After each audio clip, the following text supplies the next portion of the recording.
প্রথমে গুগলে ক্রোমে যায় বয়স ক্যালকুলেটর অপশন লিখবো, সার্চ অপশনে এখানে ক্যালকুলেটর লিখলেও হবে।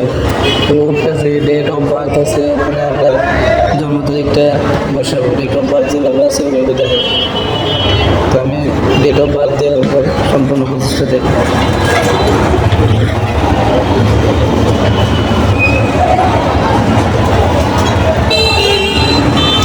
ডেট অফ বার্থ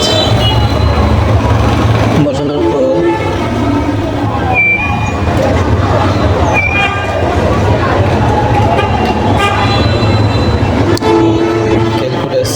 দেখছি 21 বছর 5 মাস, পুরো দিন মাস সপ্তাহ কয় দিন কয় সেকেন্ড কয় ঘন্টা সেকেন্ড সহ সব এখানে সম্পূর্ণ